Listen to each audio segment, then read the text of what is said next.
India's largest digital media network Suman టీవీతో చేతులు కలపండి. ఫ్రాంచైజ్ ద్వారా లోకల్ మీడియా పార్ట్నర్ అవ్వండి. సార్ నమస్తే సార్. నమస్తే విష్ణు గారు. రామచంద్రమూర్తి గారు, రాకేష్ జుంజున్వాలా అనగానే మార్కెట్ బిగ్ బుల్ అని ఉదాహరణగా చెప్పుకుంటాము. తర్వాత ఇన్వెస్ట్మెంట్స్ గురు, ఇన్వెస్ట్మెంట్స్ అనగానే ఆయన ఎగ్జాంపుల్గా చెప్పుకుంటాం కదా. అయితే రాకేష్ జుంజున్వాలాని మార్కెట్ బిగ్ బుల్గా నిలబెట్టిన స్టాక్స్ ఏంటి, అసలు ఆ కంపెనీలు ఏంటి, పర్టికులర్గా ఆయన ఆ కంపెనీలను ఎంచుకోవడంలో తీసుకున్న జాగ్రత్తలు ఏంటి? Very good question sir. ఇది చాలా ఇంపార్టెంట్ మనందరికీ కూడా. ఇప్పుడు మీరు అబ్జర్వ్ చేస్తే ఆయన ఒక 10 కంపెనీల్లోనే ఇన్వెస్ట్ చేశారు. కొన్ని వేల కోట్లు కూడా 10 కంపెనీల్లోనే. ఆయన బాగా నిలబెట్టిన కంపెనీ టైటాన్ అంతే. టైటాన్ బాగా నిలబెట్టింది. దానిలో వచ్చి 14,000 కోట్లు దానిలో ఉంది. స్టిల్ ఇవాళకి అదే స్టేక్ హోల్డ్ చేస్తున్నారు. సో ఆ తర్వాత వచ్చి స్టార్ హెల్త్ కంపెనీ ఉంది. దానిలో 6,200 కోట్లు ఇన్వెస్ట్మెంట్ ఉంది ప్రజెంట్. ఇది మళ్ళీ చూస్తే మీరు హెల్త్ ఇండస్ట్రీకి టైటానియం జ్యువెలరీ.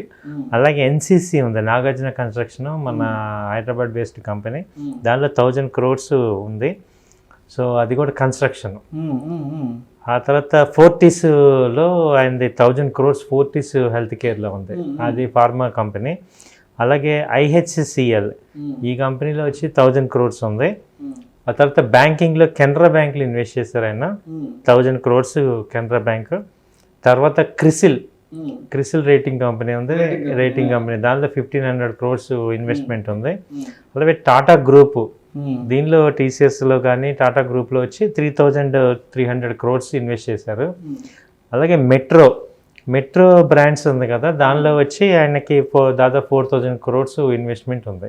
సో ఓవరాల్గా చూసుకుంటే ఈవెన్ టైటాన్ కూడా టాటా వాళ్ళదే కాబట్టి టాటా గ్రూప్లో ఆయనకి వచ్చి దాదాపు 17,000 కోట్లు టాటా గ్రూప్లో ఇన్వెస్ట్ చేశారు.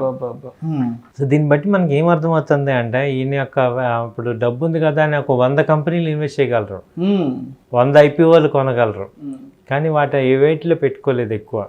సో ఈ ఒక 10 గ్రూప్ కంపెనీసే పెట్టుకున్నారు. టోటల్ వెల్త్ 40,000 crores టోటల్ ఆయన వెల్త్ని ఓన్లీ 10 కంపెనీస్ ఐడెంటిఫై చేసుకొని వాటిలో ఇన్వెస్ట్ చేసుకున్నారు.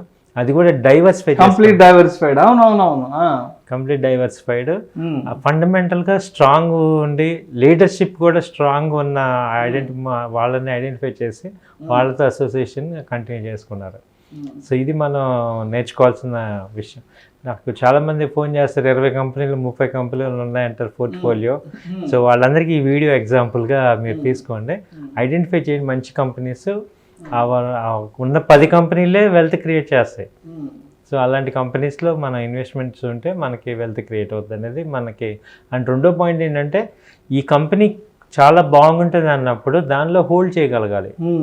ఇప్పుడు ఈయన దాదాపు 20 ఏళ్ళ నుంచి టైటాన్లో ఎన్నోసార్లు టైటాన్ డౌన్ అయింది, పెరిగింది, అయినా కానీ వీళ్ళు ఇటు విజన్ బాగుండి, అటువంటి పేషెన్స్గా ఉండి విజన్ ఉంది, ఈ కంపెనీ ఏం పర్వాలేదు ఉంటుందని ఫండమెంటల్స్ చూసుకొని, ఈ ప్రైస్ యాక్షన్ కాకుండా ఇన్వెస్ట్మెంట్ అంటే కంప్లీట్గా ఫండమెంటల్స్ చూసుకొని ఇది ఉన్నంతకాలం ఉండటమే.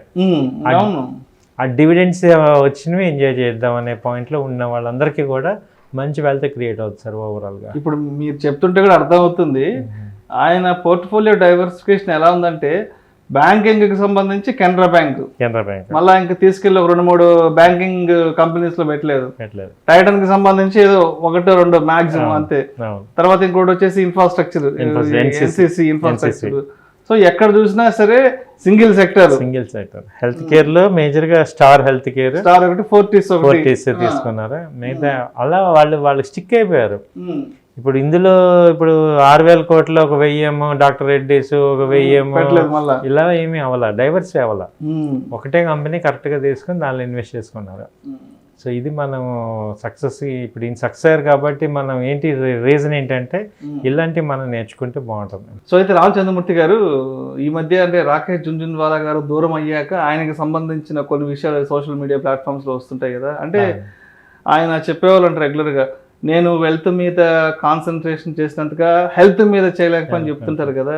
అంటే మరి ఇలాంటి ఒక సెక్టార్స్లో ఉండే వాళ్ళకి, కంప్లీట్గా ఫైనాన్షియల్ మార్కెట్స్లో ఉండే వాళ్ళకి మీరేం చెప్తారు? ఆయనే చెప్పారు సార్ అదే విషయాన్ని నేను చెప్తున్నాను. ఆయన ఏమంటున్నారంటే ఆయన హెల్త్ కాన్సన్ట్రేట్ చేయలేదు, దాదాపు 120 కేజీలకి వెళ్ళిపోయాడు ఆయన.